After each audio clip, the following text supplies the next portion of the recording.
Good evening from Rupp Arena, the saddest place in sports, where Kentucky just lost to the Tennessee Vols 103 to 92. Drew Franklin, Jack Pilgrim, Zach Gagan, and I'll be honest, we've been a lot better than we are right now, but we're here because we got to talk about what just happened. Not everyone did that tonight. More on that in a moment, but for right now, we're going to break down the game that Tennessee led from the very beginning.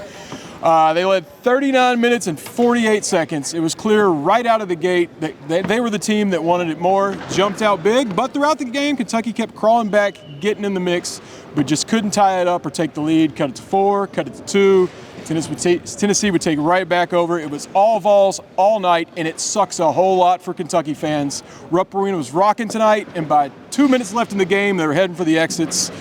Jack, I'll start with you. It did not go well at all. Nothing went well. Literally nothing. They would get a stop, and 5'8" Ziegler would tip it in to beat the shot clock. Anything that seemed would go well for Kentucky didn't.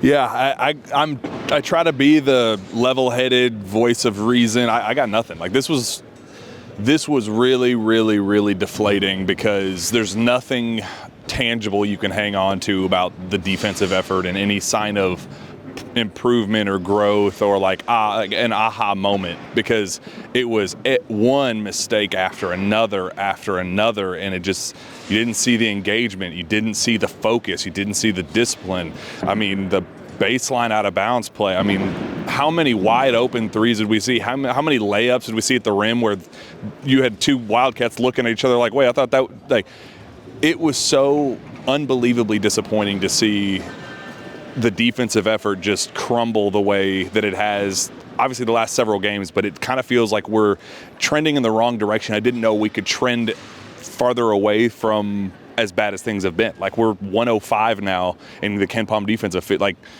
this is a legitimately bad defensive team with a historically good offensive team that we're completely wasting. Just completely. We had an all-time Rob Dillingham performance, 35 points on an efficient 35 points, and it meant nothing. Like 14 of 20. I mean, it meant nothing. That will go on an overtime highlight. That'll go on a slam highlight ball as life highlight, and we'll forget about it because it will result in a 103-92 loss. The NBA draft lottery, though. He'll be there. He will. If you, Zach, had told me Connects would go 5 of 14. 1 from 5 for 3. I would think Big Blue Nation is celebrating in the streets right now. But Tennessee scored 103 points with the guy they call Kevin Durant scoring 16 points. How did Tennessee clear 100 without him really getting involved with what he's been doing so much lately? Because, can I hold this? Yeah, please. I don't want to. Can I hold this? Because Kentucky is the worst defensive team probably in Power 5 basketball, Power 6 basketball, and I don't think it's close at this point. Dalton Connect came in averaging 30 however many points over his last 5 games. Kentucky actually played him decently well with Justin Inadu, but it doesn't matter because everyone else on the floor does not know what they're doing. Should we do some fun with numbers real quick? I'm excited. Let's do it. So Zakai Ziegler has played 85 games in his college career. Can you guess what his career high was coming into tonight? 18 points. In points and assists. What is it? 26 points, 11 assists. Tonight he had 26 points and 13 assists. Josiah Jordan-James has played 125 college basketball games. What is his career high coming into this game? Just lay it on us. 23. Guess how many he had tonight? 26. As Chin Coleman likes to say, you're supposed to keep the irrelevant players irrelevant. The irrelevant players were very, very relevant tonight, like my guys. And it was one of the worst defensive performances I think I've ever seen from a Kentucky basketball team. The out-of-bounds plays, as Jack said, there was instances where the guys just weren't watching the ball. They ball hawk pretty much the entire possession. They're chasing around screens. They don't know how to fight through screens. Poor Trey Mitchell, I don't know if he's hurt or something, but that was the worst. That was probably the least amount of effort I've seen a player give all year. Trey Mitchell just was not into this game. Again, I don't know if he's hurt or whatnot, but there was very little that he did tonight that helped Kentucky on either side of the floor. The 2 7-footers out there had a combined 4 points? 4 points. The 2 7-footers cannot do anything either on defense. That includes rebounding. That includes boxing out specifically.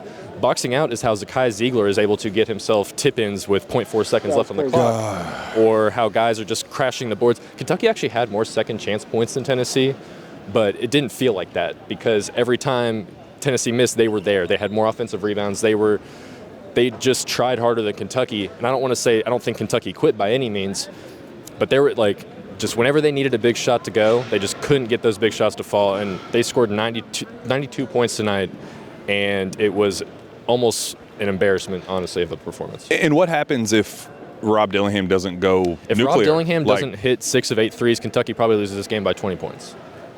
It was on the cusp of turning into even uglier. Like it took a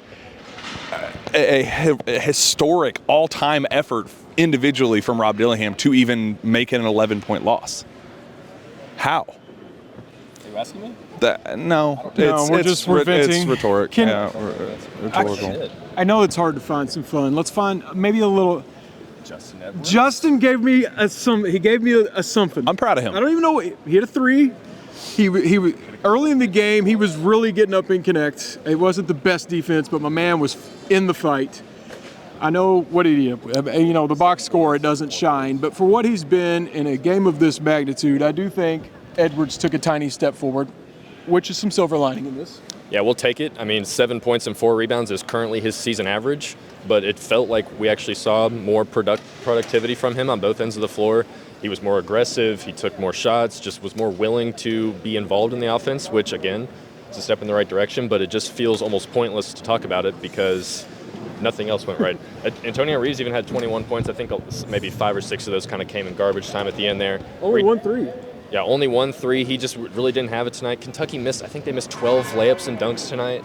Like, how many transition layups is Kentucky going to miss before they just stop attempting it, just start pulling the ball out and shooting threes, because they still shot 44% on 27 attempts from 3. Just keep shooting the ball. And to go on another tangent, the 7-footers, like, just play small ball at this point. Like, what's the difference? You're going to give up 103 points anyways. Maximize the offense as much as you want. I hate playing zone in college. Why not play zone for 3 possessions at this point? Like, I just genuinely don't understand. Steven over here even looked at me when I said that, because probably in his brain he's thinking the exact same thing, because it's just getting ridiculous at this point. There's just no resistance. Try something different. Try something else. The guards do not know how to stay in front of their man. They can't stop line drives. They can't fight around screens. They can't do anything when it comes to ball screen coverage. It's just terrible.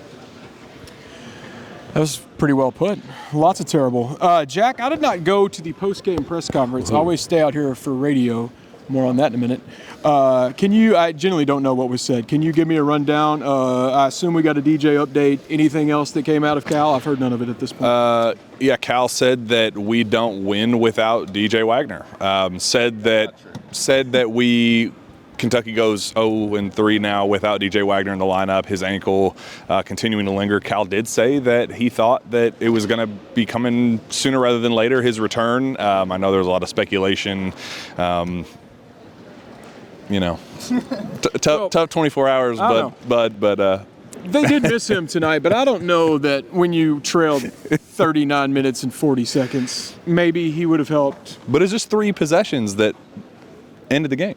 There's just 3. I think this was an ass-kicking is what I think this was, unfortunately. I hate saying that because it's the Tennessee Vols, but they showed up for a fight and Kentucky did not, and that's why they're going home smiling. So, yeah, there was a lot of, I'm still going to believe in my guys. There's a lot of fight, a couple possessions here and there, ball doesn't bounce the right way, and we got ourselves a game. But it feels like we say this after every single game, and that's what, it's boy who cried wolf at this, and you can only use the same excuse and, well, what about this? Well, if we were at full strength, well, we're young, well, this or that. At some point, you just kind of are who you are. It's February 4th, guys. Like, we got 10 regular season, I think 9 now, 10 regular season games left.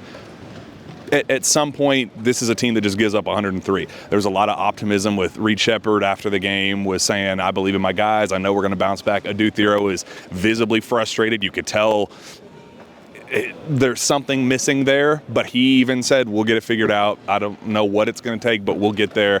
It's like they're trying to will the Aaron Harrison, it's going to be a magical story into existence, but I don't know if I believe what they're selling. I don't believe it. It's good that they're feeling that way. I mean, we want them to feel that way, and I'm glad they're optimistic. From our seats out here, I'm looking for reasons to be optimistic. I wish I feel what they feel, but good for them because this season is not over. I mean, losing to Tennessee sucks.